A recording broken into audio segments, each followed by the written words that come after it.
really replicate that first album. It's so good. So go listen to it. The Sacred Souls from San Diego. Thanks to Tonia Ferguson for turning me on to them, and thanks for joining the show today, guys. Tonia is the CEO of Be Real Blessed LLC. She's a trauma-focused life coach. So, as you guys know, as I'm getting into coaching, this is my coach. So, she is the mastermind behind unlocking people's potential, overcoming traumas. Oops, I said the T word. We're going to say a lot of T words. Tonia, trauma, therapy, T-Bird, DJ T-Bird. When are you going to spin another set? I'm hoping maybe at the end of April. Ooh, you got to let me know. At the end of April. I will definitely let you know. I know you'll pull up. Yeah. I'll pull up, and that will be fun. So, you started your own company recently. This is... Well, I started my own company actually in 2021. Okay. So I finished graduate school in 2020. Have a master's degree in clinical psychology with a focus in marriage and family therapy. I went into the field. I was actually working in law enforcement, criminal justice scene. I was a judicial secretary for many years for the Superior Court of California. And I thought I was going to go to law school. There's another plan for me, apparently. But when I came out of graduate school and I went into practice as a clinician, I started working at a crisis center, a mental health crisis center, residential. And many benefits came from that experience, got really sharp in the brain, especially with, not just learning. I learned everything about mental health already, but then I had to come out and actually figure out how to apply it to a lived experience, my own, first of all, because we got to be able to do these things for us if we're going to say that we can teach people, right? Yes. And so, I did that for a little bit. And after about 9 months, I was just really overwhelmed. The adjustment into that experience was really difficult. So I said, well, you know what, let me take a step back. Let me get back to myself and do the things that I need to do for myself, and quit that job. And I said, I'm just going to kind of venture out on my own. I've always had people reaching out to me, just from the professional relationships that I've gotten. And hey, you need to go talk to this girl about this, And so Be Real Blessed was created actually kind of on a whim, and it was interesting when I made that decision. I was having a hard time thinking about a name for my company. And I'm scrolling Instagram. And I saw a quote actually that was attributed to, I think Bob Marley said it. He said, some people are so poor, all they have is money. And I was like, oh, I need to find the real blessings in my life. And so Be Real Blessed was created from that. It inspired that thought process. But like you say, inspires a thought process, right? Working on yourself to do what you need to do to take care of yourself. And then potential is unlimited. I mean, that's been my experience, and it's not easy by any stretch of the imagination. Yeah. I mean, so many people are daunted by even the idea of venturing out and doing their own thing. But it's so cool when it comes from, an organic place of just kind of removing, not really the distractions, but embracing the calm of yourself and kind of just figuring it out and having that sense of curiosity and just really adventure. Just okay, I experienced that was really, maybe stressful or heavy, and I learned a lot, but how can I now gain or use that experience and move forward into something that really resonates with me? And you're doing fantastic work. I mean, just when I came to you, and I remember in our first consultation, we'll call it. Like, when we're just like our first interview, I guess, like Mhm. seeing if this is a good fit for what I was looking for. Like I wasn't looking for a therapist. I wasn't looking for counseling. I was looking for someone who had the prerequisites and the experience of, you know, of psychology and working with trauma and overcoming obstacles, but really a coach, someone who, like, I remember you saying, I'm not going to co-sign on your BS. And I was like, sold, because I'm full That's of all I it. need. I'm full of it. You know what I mean? And not on purpose, but we have all these reasons. We have all these experiences, and sometimes we have blind spots. And you just really need somebody to come alongside you and be like, hey, it's not this person, it's not that experience, it's coming from you. Like, this is Yeah. your life. Take ownership of it, and I'm going to help you. I'm going to guide you. And obviously, there needs to be that trust. Like, trust is like the most important thing for anyone to be open to wanting to improve and overcome whatever might be holding them back in those blind spots. And just that statement of, I'm not going to co-sign on your BS, I was like, I can trust this person because they like, you care, you like, and that's something that you can't fake. You can't fake caring for people, caring for the individual and where that comes from. And I think that's what prohibits a lot of people from taking that step and getting help, because they don't, it's hard to trust people that they actually have your best interest in mind. 100% of the time. And I think the approach is really important too. You're talking about our life, our lived experience. And a lot of times we've had either people around us or we're that person, we're harsh and we're critical towards ourselves. Or when people are trying to guide us, they're harsh and they're critical. That doesn't Mm. promote trust.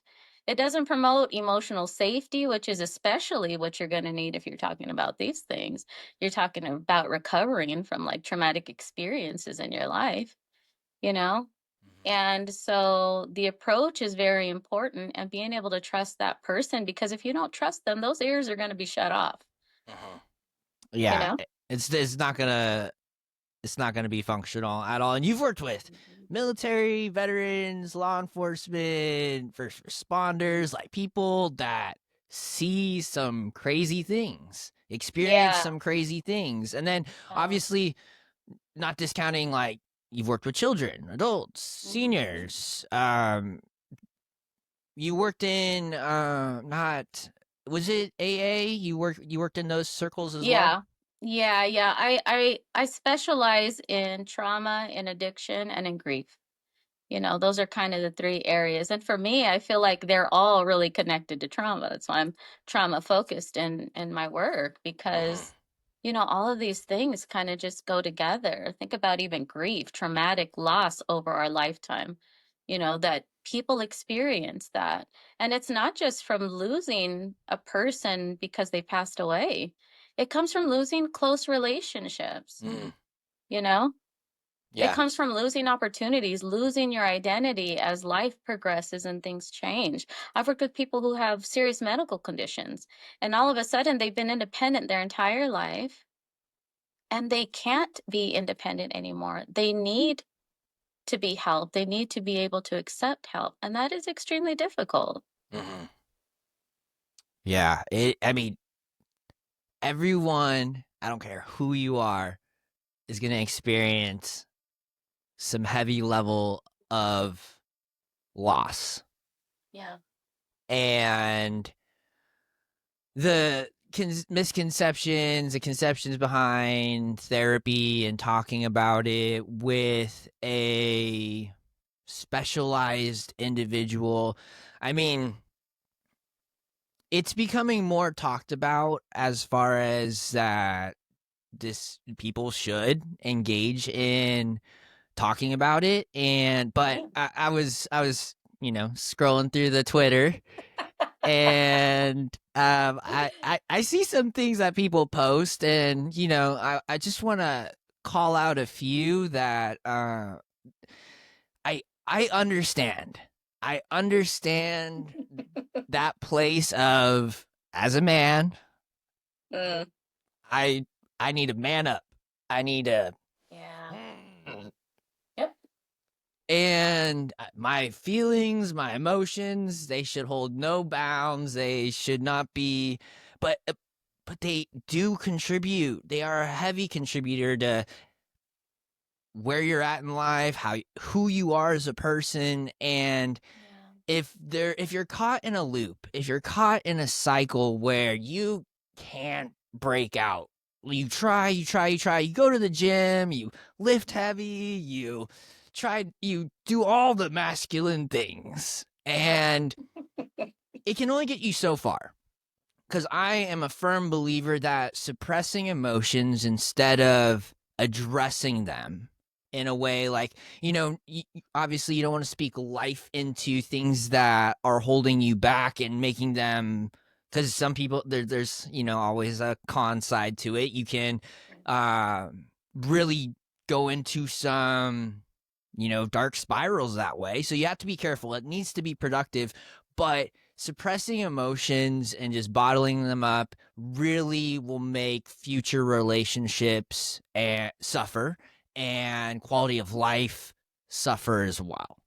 So when we're talking about quality of life, when we're talking about living for you, living to your fullest potential, being able to courageously go back into the world and continue to love, and despite the grief and the loss, it's a win-win in my opinion. And like so this quote, lifting weights is therapy for men. Just go talk to the irons. They have all the answers you need. I tried that. And I remember in one of our sessions together, like, it became a form of punishment. Like, I was, like, whenever I was upset, I'd just do 100 push-ups, whatever, punish myself, get it out of me. Like, I shouldn't be feeling like this. No, it's okay to feel like that, but where's it coming from? Is it you? Are you pinning that on somebody else? And there's I understand. What is your thought around that quote or that tweet? Well, I think, working out, lifting weights is definitely a healthy coping skill. We don't want to disregard that. Yes. I also have the belief that the weights aren't going to talk back to you. You know what I mean? And if we're stuck just in our own thought processes and don't have a trusted professional, a trusted expert to help us really expand our worldview, expand our perspective about things, because we're doing the same thing. Like you said, you're noticing patterns and cycles in your behavior and the quality of your life, especially in the quality of your relationships. And you have to do something different. You have to interrupt, you know? And the thing about like this work is I tell people all the time, the first part of it is that you're going to learn. Learning's important, right? But learning's not enough to change your life. The second part of it is how are you going to take what you've learned, figure out the things that really apply to you, because not everything applies to everybody, implement it, and then see outcomes from you implementing it effectively, you know? And when you're learning new things, a lot of times, like, I've seen or people have shared that they'll try a new coping skill, for example, and it doesn't work the first time. So you stop. Or I Mm-hmm. tried it a couple times, you stop. No, let me tell you, there has to be intention in practicing these things every day. Every day. That's where the change comes from. And I know it through my own lived experience. I got a lot of professional experience, you know? I teach graduate students. That's not enough. I have to be able to take what I know and actually implement it into my life for change. And that doesn't always come with an advanced degree. Life Yes. experience. Yes, because practicing it day in. we're all out here having a human experience. What I say about my human experience is I am so grateful and I'm very intentional about doing the things that I need to do to have healthy brain functioning. Because what I know about life is I'm going to have a flawed human experience. Mm. Even as an expert in trauma, so if perfection is what you're looking for, unfortunately, I can't provide that. Mm-hmm. But I Yes. can provide a real experience because I know what it feels like. Mm-hmm. And so it's like the weights are good. Having all the answers you need, disagree there. I mean, weights aren't going to show you those blind spots. The weights are going to, do a lot of good things for your body from a health perspective. I mean, and a mental perspective as well. Sure. Sure. But it's a both and. It's that and talking about it and getting professional help. And I mean, people need that. Sometimes people just don't trust anymore. What do you say about that? If trust has been broken through loss in relationships, and they they're they're out of trust. hmm I bump up against that all the time in my work. And my responsibility, my approach to that is I'm just going to be here. I'm going to be consistent Mm-hmm. You're gonna because show up. over time with consistency, showing up, you'll see. Mm-hmm. Because you're right, a lot of times people say a lot of things, Mm-hmm. but aligning what you say with your actions is where the magic happens. Mm-hmm. And I just kind of want to go back to, this conversation about lifting weights, right? Let's bring in some trauma informed language here. Mm-hmm. If your experience from a young age is when you did something wrong or you think that you've done something wrong, you are punished, right? Then you grow up, you see that something about your life is not what you want it to be. And when you described, what would you do? I'm gonna go do 100 push-ups. You see how that's a hardwired response? Mm-hmm. And so then every time you think that you've made a mistake, what do? You punish yourself. How can you build from that? How can you build from punishing yourself? And how can That's you enjoy lifting weights? for me, you know, Mm-hmm. from my Oh, that makes perspective, sense. Yeah, you know? that's good. Yeah, I mean, it's totally like I'm you know me. I'm all about the health, the fitness, working out, but Yeah. the joy that comes from a good workout, it should be a good like yeah, you're it's not fun, but that Yeah. reward afterwards of Yeah. alignment with what's true in you, and it's more like building up instead of tearing down. Even though you're tearing your muscles, it could it's there's so much benefit that comes from it. There's a joy that comes from practicing that I feel like people can miss out on. They can miss out on like the actual joy of getting a good workout in and it being a blessing instead of a punishment. Yeah. Yeah. That's what we're looking for. Yeah, blessings. Looking for the blessings. Okay, I got another one. Therapy nowadays is just validating the person in the chair and diagnosing everyone else around them. Mm, yeah. I think that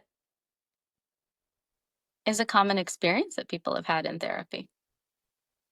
You Mm-hmm. know, this is the other thing about therapy. I feel like when I got out of school, I had a lot of information. But what I continued to do and continue to do to this day is continue learning. Learning. I don't know if my learning will ever stop. I invest a lot of money to continue educating myself in order to be able to be equipped to do this work, and sometimes you get connected to a therapist that can take you up to a point. But because they don't have any more education or experience, they can't get you to that next point. And it doesn't disregard what they do in the first part. Mm-hmm. But a lot of people who have a history of complex trauma, they need more than that. Mm-hmm. They need more than that. And that's where I feel like life coaching, it's an intentional, close relationship. Because in that relationship, I'm going to be able to identify relational patterns in their life Mm-hmm. and then model boundaries, model trust, model communication. That's how the learning is reinforced and supported, by actually seeing it, by having an example in your life of this is what it looks like. And seeing them as a person, like not just a formula of what you learned in school and being like, oh, we're just gonna connect these dots and it's that easy, on your way, problem solved. It's your coaching is so much more of guiding them to come to those own conclusions and answers themselves. And I've learned the same thing when I got certified as a wellness coach and a nutrition coach. You get all this information, and this diet's great for this, and this is how you solve this, and it's just like everyone's different. Yeah, everyone is different. What's working for me might not work for somebody else. And there's so much that goes into that, like obviously like ancestry and life experience and just so much. So I totally get that that can be the experience of that people, yeah, that even as coaches, we get sucked into thinking that like, oh, I already have the solution. I already know.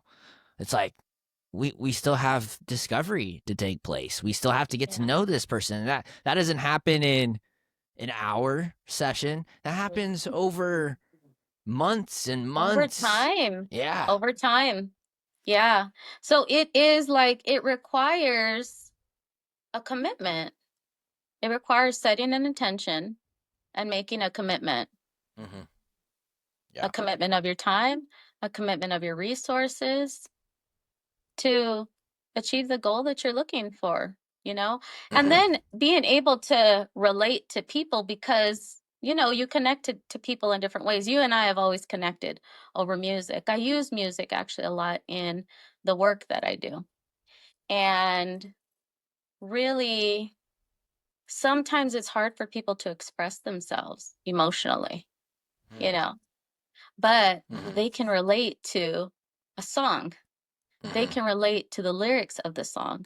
They can relate to how that song makes them feel, you Music's know? so powerful. I love it. Yes. Like that was totally a curveball that you threw me in our sessions when you started incorporating music, and I was just like, "This is incredible." And we could talk about like music, just like what it does as far as chords, melodies, but frequencies and vibrations, and how it makes us and how it vibrates in our body. And I know people get into all the chakras and stuff, and I believe that there's some truth in those frequencies, but that can explain the feeling we get when we listen to music. But Yeah.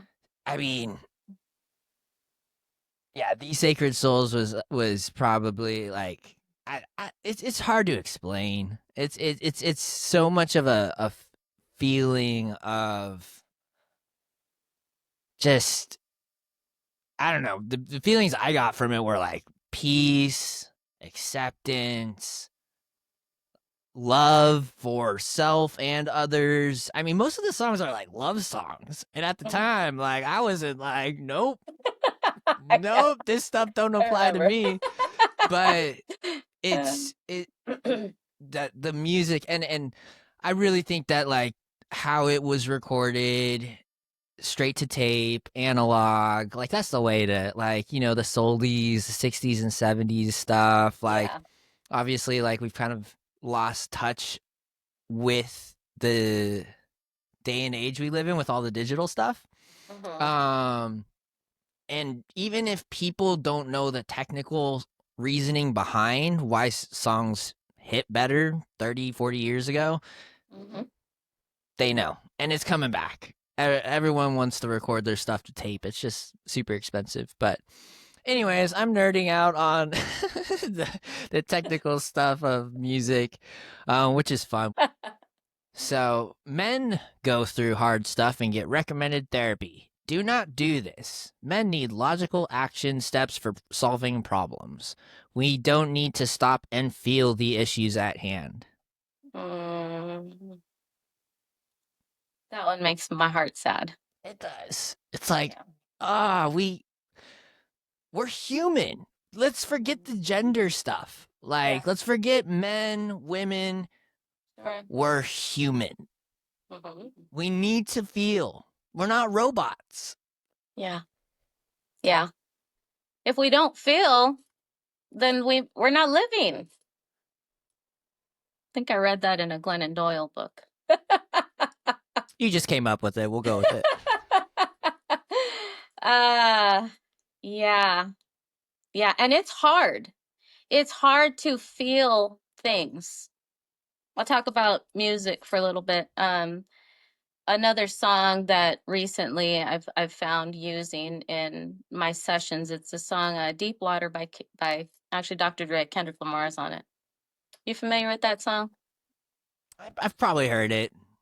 Okay, so it talks about people being in the deep water, you know, and I feel like that's the difference for me between a life coach and trauma-focused life coaching, which is what I do. There has to be an understanding that we're going to the deep water and it's scary down there, you know. There's a part in that song where the lyrics is, feels like you're drowning, don't you? You know what I mean? And it's like, when you feel that way, panic sets in, right? When we're panicking, something happens in our brain, something happens in the central nervous system. The central nervous system it moves away from regulating bodily functions into mobilization, shutdown, because everybody's different. And a lot of times with trauma, you have this experience over and over and over again. So those responses get hardwired. And at some point, if you're constantly trying to survive, you don't even recognize anymore what's happening inside your body. Yep. You know, this is where the expertise in trauma comes in. But yeah, it's that's like where you I pass have them to be off to prepared. I'm like, you're gonna have to talk to Tonya. I can't help you. You don't know Tonia Ferguson? T-Ferg. T-Ferg, yeah. And that's where T-Ferg thrives. Not because T-Ferg's perfect, but because I understand that lived experience. You know? Somebody told me it's a cheat code, actually. Someone said that it was a cheat code for me. Like, I have this education and it takes me far, but I also have this lived experience that's so real.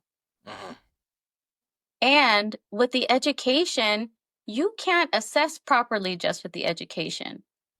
Because when I'm sitting with people, my body a lot of times is the tool.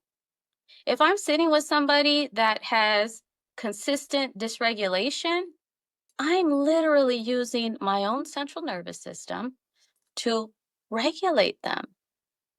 And so in order to be able to do that, I need to have a coach too. I need to be as healthy as I can be. I got 2 therapists because I don't play around. I'm out here trying to thrive. Yep. I'm far removed from surviving. I tell people a lot of times we talk about post-traumatic stress disorder, but no one talks about post-traumatic growth. I'm there. I'm in post-traumatic growth. Preach. And that's where I'm trying to help people get. Yeah. You know? No, that's really cool. Like I'm getting flashbacks from some of our sessions where like my central nervous system. I'm dealing with this stuff, and I don't even know, but being able to just breathe and like let my guard down, like that's, and it's something I didn't even really recognize at the time, but I'm like, okay, this is safe. This is a safe place. Like Yes. I can let like my body just relax, kind of sink into the couch. It's like, this is nice.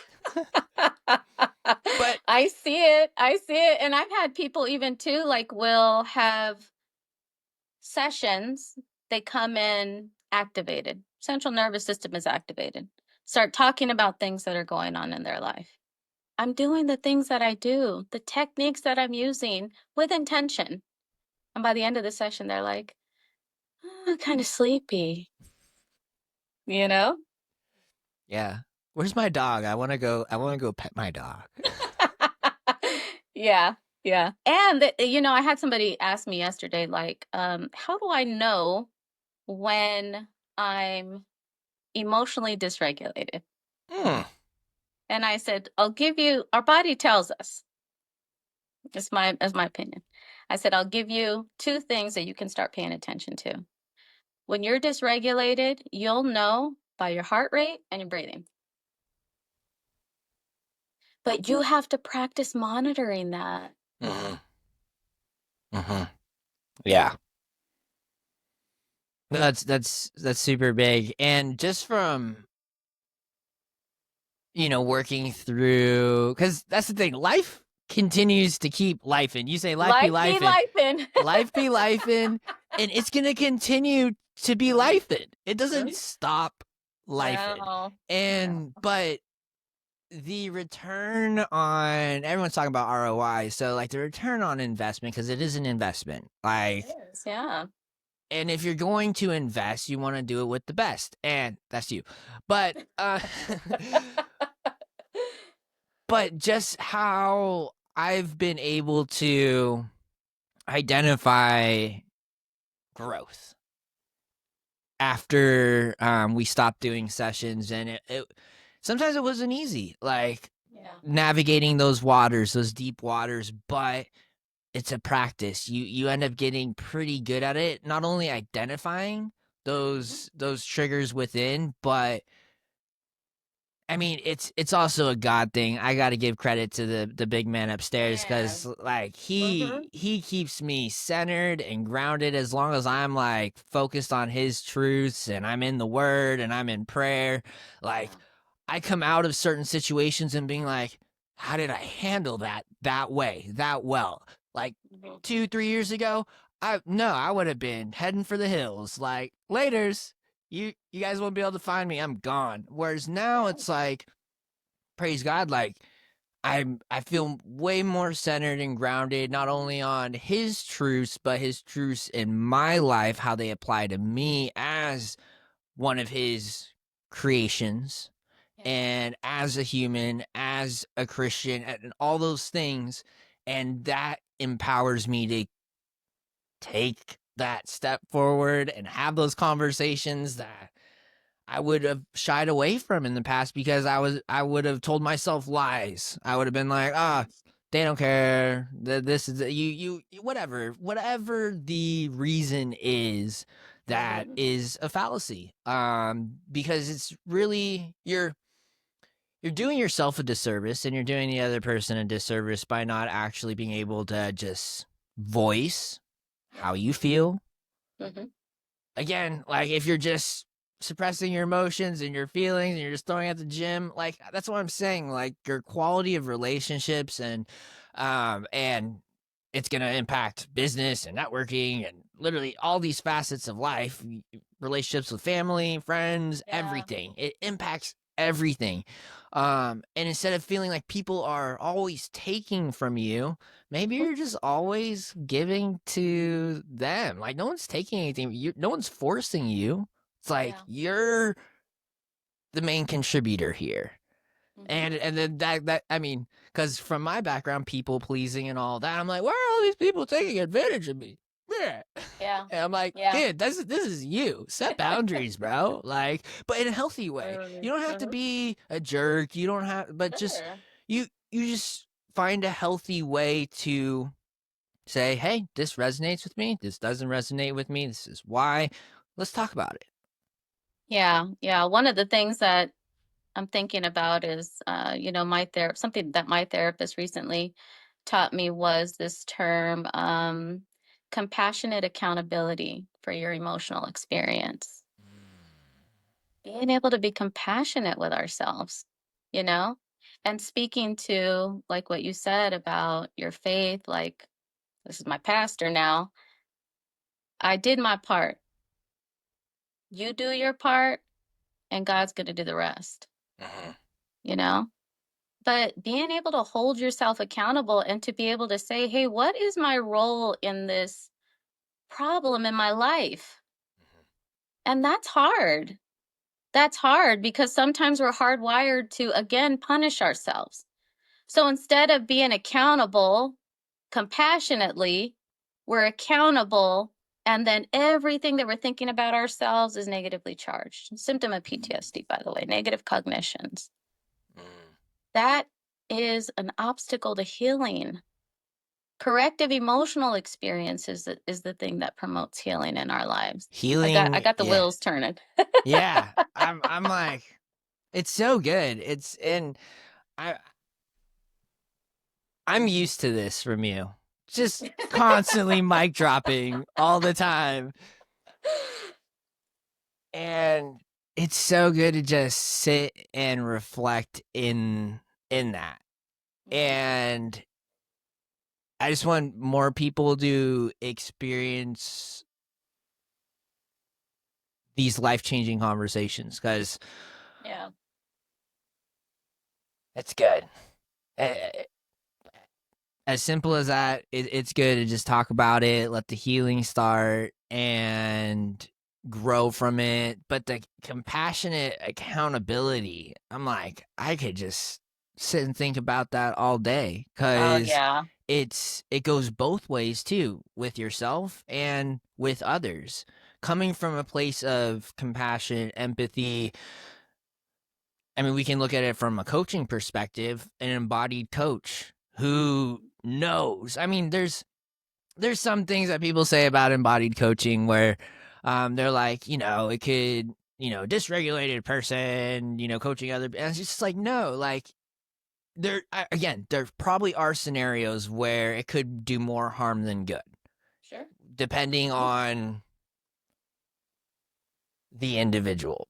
But I would I'm gonna want a coach that's played D1 basketball coaching my basketball team, not somebody who watches basketball from the couch and has no experience playing it. You want to be a player's coach? Like that's who I want as my coach. That's who I want in my corner. Someone who's been in the deep waters, someone who's done it, who's practicing it day in and day out, Yeah. and has real life experience. I can sit here and talk about health because I've been unhealthy. I can sit here and talk about mental health because I've been mentally unhealthy. Yeah. Now there's certain things where I'm like, I got to bring in a specialist. But that's also knowing your boundaries and your limitations. And at the end of the day, it's not really about me. It's about the person that's sitting in front of me that I'm trying to help. Absolutely. And in this day and age, I mean, I see this too. A lot of people that are life coaching others without any formal training, any formal education, read a couple self-help books, watched a couple YouTube videos, charismatic. Sales. Got a great personality. Yeah. I mean, I'm not good at all the marketing and I'm trying to lean into this presence because I know that that's the way that's going to help me reach people. Yes. Everything up to this point has been word of mouth for me, but yeah, like you have to be aware of that as well. But I also feel like what you said earlier is like you can tell pretty quickly if somebody knows what they're talking about or not. You just have to pay attention. Yeah, be And vigilant. Yes. Yeah, vet the people, vet the expert, vet me. Everyone's, you know what I mean? Exactly. Vet us. Yes, please do. Yeah, because yeah, you can. There's signs for sure, and for us who, because I'm kind of in the same boat as far as marketing goes, because there's Yeah. so many schemes out there. There's ways to get business legitimately. I Sure. love referrals. Obviously, that's going to be the best one, word of mouth. But you know, I see all these people using scare tactics and fear mongering and like all these things where Yeah. it's like, and they're successful. They get a bunch of clicks, they get a bunch of impressions, they have a sales funnel, a pipeline, and they're just churning people in and out of there. And Yeah. that's what gets these tweets posted, because Mm, people aren't getting value. They're not actually getting what is offered, and it's coming from a scarcity mentality where you don't want to grow up to be alone. You don't want to be low T. You don't want to be all these bad things. And it's just like, yeah. whoa, dude. There's so much fear in that. There's so much scarcity, and we're coming from a place of growth and abundance, Mhm. and you have everything you need inside of you to get through the day. Not just get Yes. through the day, Yep. but thrive through the day. Hmm. And how do and but what gets the clicks? You know what I mean? The fear gets the clicks. The fear Yeah. gets people, because people, oh, I don't want to be like that. So yeah, you can help me. But it's like, so I'm kind of in the same boat as you as far as marketing goes. It's like, how do I have a thriving business where I'm not promoting fear and scarcity? Yeah. And I always come back to myself. What did I do that day? Did I go get a workout that day? Did I stretch? Did I meditate? Did I get sun? Did I limit screen time? Did I eat well? Did I Mhm. sleep well? Did I give back to myself? And at the end of the day, the hill I'll die on, an embodied coach who's doing it themselves is the best coach. Yes. Absolutely. I was thinking too about like that word of mouth thing. I was talking to somebody and I was like, usually when somebody's like recommending you, the first thought in the mind is, oh, cool, I'm going to get a discount. Right. Yes. And I'm like, yeah, let me tell you something. If somebody's personally recommending you to Tonia Ferguson, they're recommending an expert, not a Mm, discount. yeah. Understanding that, you I don't know? get a refiner's fee referral discount. No, that means you know how much this is going to cost, and you're willing to make the necessary changes in your life and investments, because Yeah, but not yeah. only that, I mean, there's along with the recommendation comes free resources. There's plenty of free resources Hmm. that I provide. I do book clubs. Actually, there's a free resource community Nice. service that I provide. Right, I got, man, probably right now 4 book clubs. The people that attend my book clubs, I got students that attend the universities that I teach. Well, you make Other yourself people. available. You're just Yes, like yes, it's yes. it's not just like a transaction. It's like there's several times after the fact where I was like, hey, do you have 5 minutes? I want to run this by you. And you're like, yeah, call me, like, even if it was like tomorrow, or like, Mhm. because you're busy, like you're extremely busy. I am So busy. so you're like, yeah, hit me up tomorrow, or I'll give you a call. And then usually we would hop on the phone. I was like, I figured it out. Yeah, don't take long. Figured it out. Figured it out. Sometimes, like, just knowing that I could reach out to you, knowing that you're going to respond, knowing that, like, obviously I'm not the only one. I'm not the only person that's hitting you up. Like, your time is valuable. I definitely respect Sure. that. And at the end of the day, like, sometimes you just need to know that it's like, cool, she's going to get to me.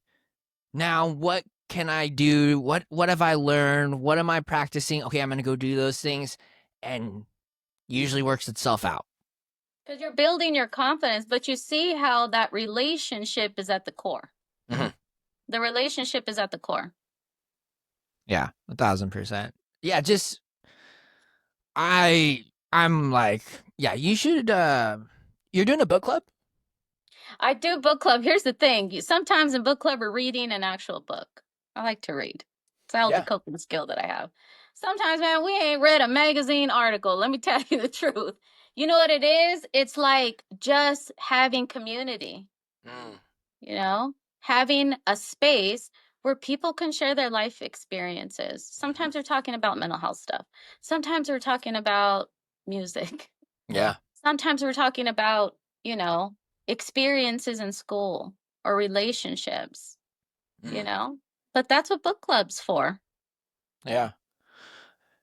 Community, I mean, that's been a big one for me because I read this book, Made for Friendship, and it's really a book. I used to not like to read. Now I love reading. So do Uh I. and so I got all these books over there, just stacks on stacks that I've been going through, and I'll read it. You know, sometimes I'll start one, I'll be like, okay, this is cool, but there's some that I like read over and over. I'm Yep. working through second and third time. Yeah. And community is one of those things that we are totally made for. Mm-hmm. And we've been so isolated. Especially like everyone brings up the COVID bit, but yeah, that really made people kind of get a little, and social media and internet and all that. You feel connected to people, but actually being physically present with people. And I know you do the remote stuff, and this is even remote. Everything really just resonates and hits harder in person. Yeah, it does. And probably to the point of, I mean, not 100% to it, but being able, like our posture, our body language, when someone is regulating their nervous system in the same space as you, that gives you a chance to feel that energy. Yes, yes. But along with that, if you're around people who are constantly dysregulated, guess what your experience is going to be, you know? And so, again, compassionately being accountable for that as well. Yeah. You Not from could, a place yeah. of judgment, not from a place of, oh, I'm cutting everybody off and I don't need this anymore. It's Mhm. how can I be compassionately aware of this experience and how it's impacting me? And how can you impact others by emotionally regulating yourself? Not feeding, not fueling the fire, but how can you be that compassionate, loving energy and let people know that, like, and you don't even have, like, you don't even have to say words. You don't have to say, "Hey, you're really emotionally dysregulated right now." It's like, Right. no. It's like, let your body talk. Like Because it sometimes, will. yeah, well, Because it will. yeah. Did you read that book?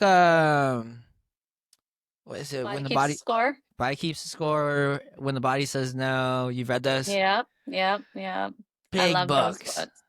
Hmm. Big books. I mean, similar to like probably what you experienced working with veterans. And yeah, it's if you haven't read them, read them. Yes. Yeah, Yeah. they're good reads. What's your, if you could summarize the body keeps the score for somebody, what would you say? What? Well, we talked a little bit about internalizing our feelings, and when they're just in there, they're floating around, and there's a response to that. Mhm. There's an outcome from that. I Mhm. tell people all the time, like talking about your experiences and finding the emotional experiences in your stories, it's not going to solve your problems, but it does bring some relief because you get it out of your body. Just the And act of verbalizing it. yes, and until you do that and have that experience to be like, okay, this is what it feels like now that it's out of my body. Because a lot of times we're just keeping everything in. And Mhm. you can't sustain life that way. I'm sorry. Everybody's different. Maybe sometimes you can get up to 19 with that. You can get to 35. You can get to 72. Everybody's different. For me, I started therapy at 35. And by that time, if I hadn't started therapy, I might have ended up in a mental health crisis. And so it's never too late either, because that's another thing, you know, my clients come to me and, oh my gosh, I'm like, I should have known this already. It's never too late. So then when I see younger clients, I work with kids, life coaching kids, now adolescents. And I'm like, I'm so excited for them. That's so good. Because they're going to learn at 17 or 14 what I learned at 35. And in the life coaching experience, I'm telling them, bring in those people that support you so that they can get educated too. Because we're all in systems and family systems and systems in the world, you know? And that support system is extremely important. I need people taking care of me. You know, T. Ferg says, when you take care of others, they take care of you. That's been my lived experience. But I cannot take care of other people if I didn't have people taking care of me. That's a requirement in my life now. And it wasn't a requirement before. You were like, army of one, solo dolo, taking it on myself, taking it on the chin. Yeah. Gotta You know, have a team. hyper independent as a result of trauma. You know? Strong and independent, or just Strong, independent, but guess what? Suffering. Suffering. Wow. Because I couldn't sustain life that way. Yeah. And I am so grateful. Let me tell you what, when I say that I started this process at 35, man, a lot of people in my life now, they saw me, they know me after that, you know. But there's been people in my life that have known me for a really long time, and they've had a different experience of me. They've seen me show up in this world in a different way. And I am so grateful that through my intention and commitment to get healthy, that they've allowed me to repair our relationship. That's so sweet. Because saying sorry for mistakes that you've made, it's not enough. It's not enough to repair a relationship, even if you're forgiven. Yeah. You Let's know? talk about forgiveness. Yes. I mean, there's stories of people fixing, like I've read like women fixing their hormones by just forgiving their moms or their sister or whoever it was, a spouse. Like the regulation that it brings to your body, to thyroid function, to hormones, to quality of life, just through forgiving and letting go. Yeah. Yeah. So important. And you have to start with forgiving yourself. Everything has to start with you being able to do these things for yourself. If you cannot show yourself compassion, how can you walk in the world demonstrating compassion to others? Which I believe is necessary. You know what I mean? I'm in need of it. Yeah. Yeah. But yeah, like forgiving, I needed to be able to come to a place where I forgave myself for my flawed human experience. And it was extremely difficult because my hardwire is you did something wrong and you need to be punished for it. And it was reinforced in my relationships a lot of times by people punishing me because I made a mistake. You know, and it's like, I can't live that way anymore. Sometimes people say, how do you know you forgave yourself? I can only speak from my experience. I knew I forgave myself when there were people in my life that would bring up the way I used to be. And it didn't affect me emotionally anymore. I say, you know what? I acknowledge that. I'm going to acknowledge you. You're absolutely right. But that thing that you just said to me, it doesn't affect me anymore emotionally. And it's not going to change the way that I show up now, because that's another thing that happens. These times when we're trying to find forgiveness in relationships, that's weaponized. It's weaponized to make you feel bad so that you can do something different. Because I don't Shame. like what you're doing now. Shame, guilt, Guilt and punishment. shame, man. Yeah. And those things deeply rooted. Yeah. There's a couple of Bible verses that I'm blanking on that specifically call out shame and guilt as not being of God. But what are the experiences of people sometimes in the church? Mm-hmm. Oh, yeah. You know, I said I don't know God to be that way. Mm-hmm.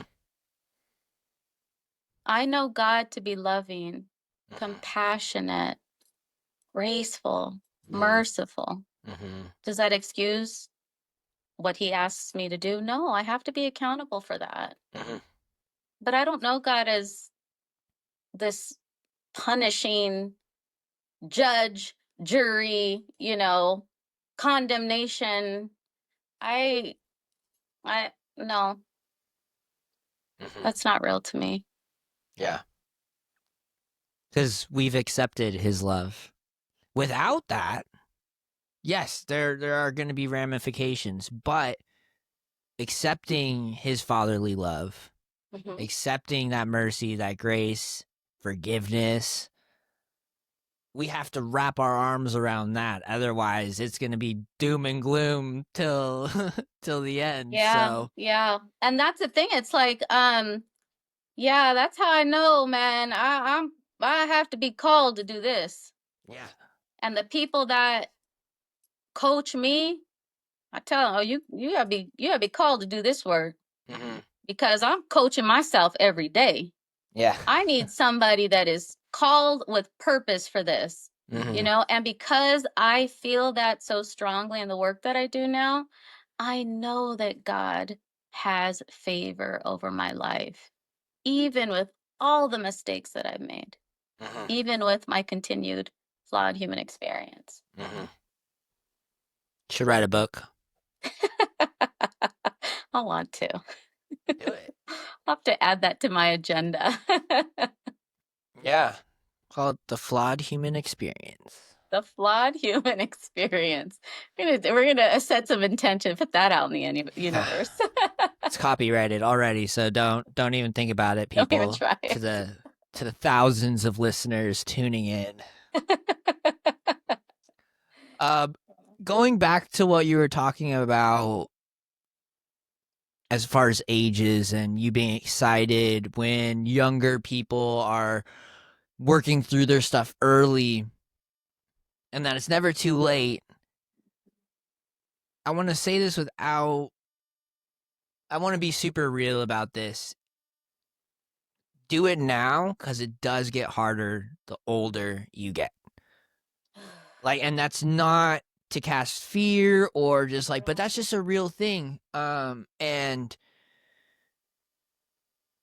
rip the Band-Aid off now. Yeah. That wound's not healing. Rip the Band-Aid off now. It doesn't matter what age bracket you find yourself in. It's never too late. But it does get harder because those walls get stronger and tougher and higher, and to break those down can be cataclysmic. It could be just a huge life experience, but it's totally worth it. It's totally worth it because whatever pain or sadness you feel, think about the reward as being 10, 20, 30 fold. Just exponentially better.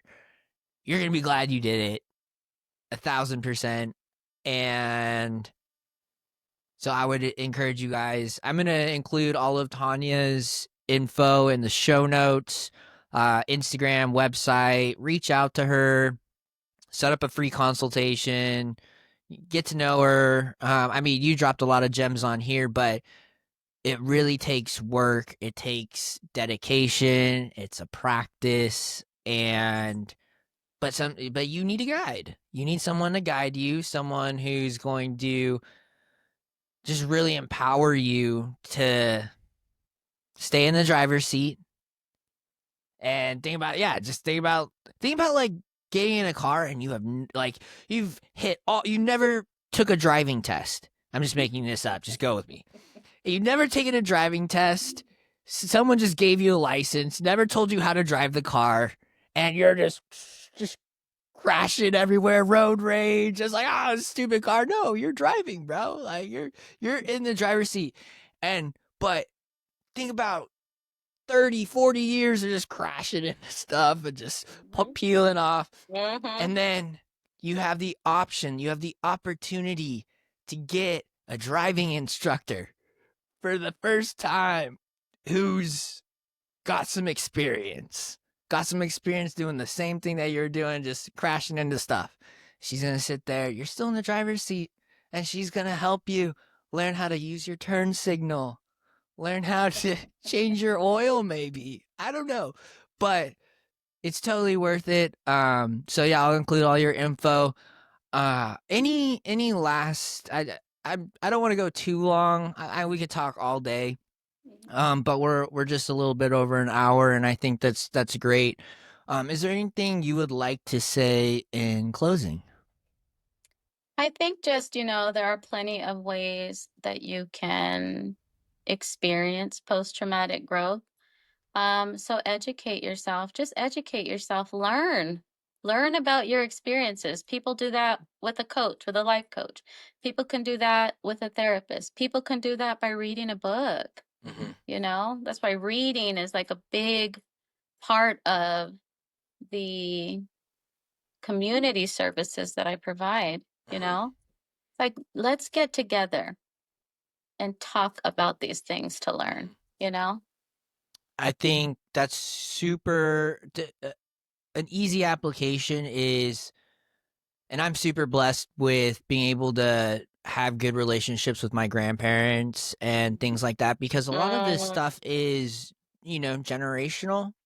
And I've talked to a lot of people who, had tough upbringings, tough childhoods, and then they go back and they talk to their parents with that compassionate accountability and regulation, and just from a place of curiosity and seeking first to understand, they ask about their parents' childhood and they ask about how their upbringing, and then you're like, whoa, you experienced that?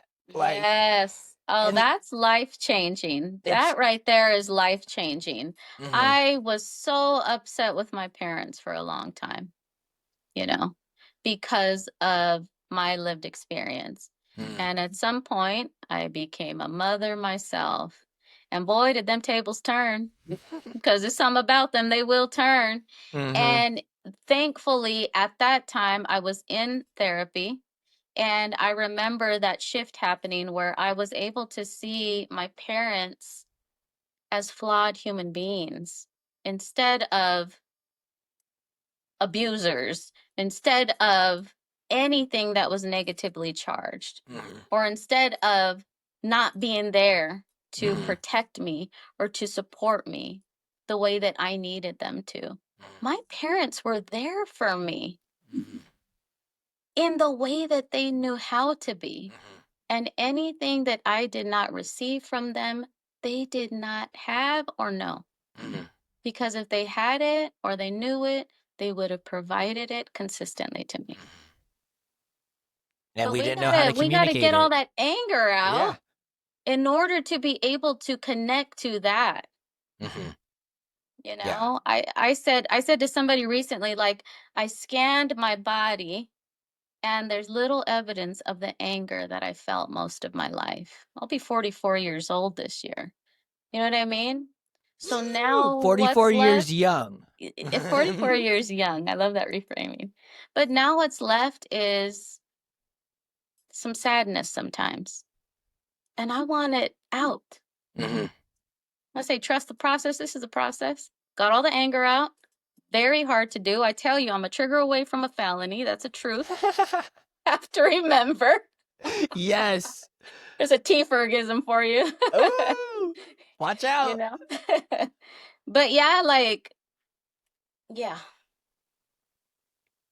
That's what I got. Mhm.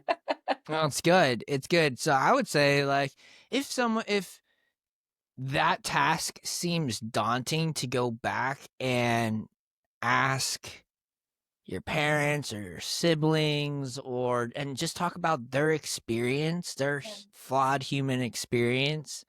If that seems daunting, then we got some regulation to do. So hit up Tonia.